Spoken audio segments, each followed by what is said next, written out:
A number of years ago, I came across an article in the newspaper that a woman by the name of Esther Koenigsberg was going to start off a project to help women who suffer from postpartum disorder. Now, during the years that I practiced as a psychiatrist, I saw a fair number of cases of postpartum disorders. But I also noted that many people were totally unaware of postpartum conditions. The new mother did not realize what was happening to her. All she felt was that she was falling apart. Her husband did not realize what was happening to her. Her parents did not realize what was happening to her. And as a result, she did not get the care that she needed. And it had far-reaching effects not only on herself and on the child, but on everyone else in the family. So when I saw that someone was going to do something to increase services to postpartum mothers, I called Esther Koenigsberg, and I told her, look, I'm retired now and I have some time. I'll be glad to help you in any way possible. And so since then, I've had a relationship with Sparks. From what I've said in the introduction, the work of Sparks is crucial. Because, yes, many young women are pregnant, but many young women don't realize the kinds of things that can occur during pregnancy and after. There can be prenatal anxiety. For whatever reasons, they don't have to be logical reasons. And, of course, there are postpartum problems, and postpartum problems can be extremely serious. There are mild cases, maybe you can't even call them postpartum disorders, mild cases of postpartum blues, which are quite common. They last a few days and it goes away. That is not a serious concern. But when the blues don't go away and the woman continues to feel depressed, loss of energy, and what is probably the worst of things is loss of feelings of any kind. And the woman may complain, I don't know what's wrong with me. I don't feel for my baby. Right? So this is why education, community education, has been so terribly important. And this is one of the things that Sparks has done. In addition to providing services for the postpartum mother, is providing community educations so that everyone who's involved with a woman who's having some difficulties, right, should know what it is and not go off on a tangent of blaming one, blaming the other, or looking for magical cures when this is a well-known medical phenomenon.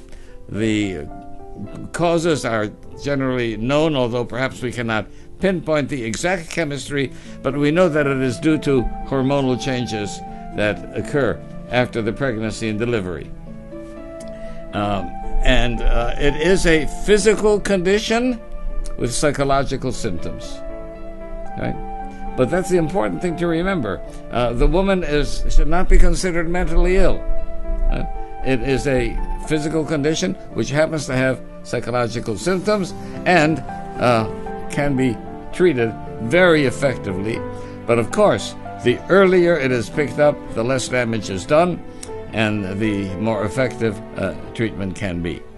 So this is why the work of Sparks is so enormously important. Let's go over to another subject now, and that is what happens when the mother is emotionally not capable of relating to the infant. That interferes with a very important process, which is called bonding. Right? Bonding takes place between the parents and the baby, not only the mother, but the father as well. And it is a natural condition where the parents show love and care for the baby. Bonding is what makes them get up in the middle of the night to take care of their baby. Right? But there are things that may interfere with the bonding. as if the mother becomes disabled emotionally and depressed, and she cannot relate to the baby properly. So, with early intervention, that period can be reduced to as short as possible. Furthermore, if the mother understands what's happening to her and doesn't think of herself as terribly abnormal, right, and realizes she has a condition which is well known and which can be treated, right, she feels better enough about herself that even with her emotional problems, she can care for the baby and she can relate to the baby. Right? So, caring proper for the postpartum mother does a great deal to enable proper bonding for the baby.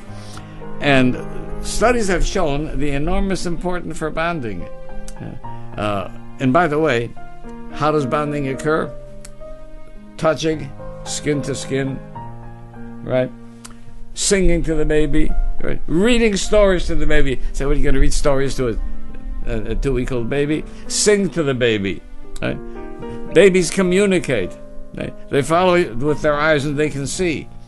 Right? Mimic the baby's sounds when the baby begins to coo. Right? Respond to that. Right? And I think that with all of these kinds of things, a relationship develops between the parents and the infant that gives the infant not only a feeling of security, which is extremely important, and is the basis for the infant developing good self-esteem, but over and above that, there are studies that show that it increases the infant's physical capacity to fight off infection. Right? Bonding enhances the immune system.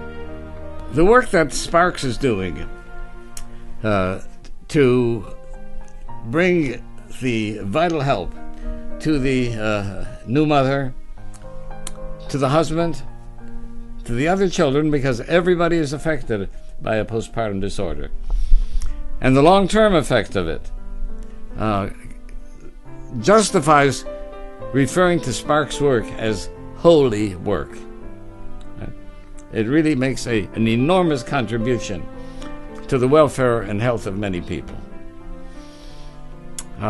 So Sparks is providing valuable services to the postpartum mother and to the family, and also community education. But this requires women power and manpower, right?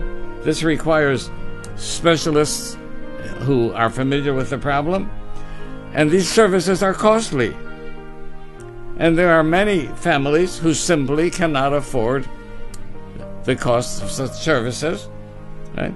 And Sparks will never deny its services because of an inability to pay, right? So a contribution to Sparks to enable for them to continue their holy work, which I think can be really referred to as pikuach nefesh, right?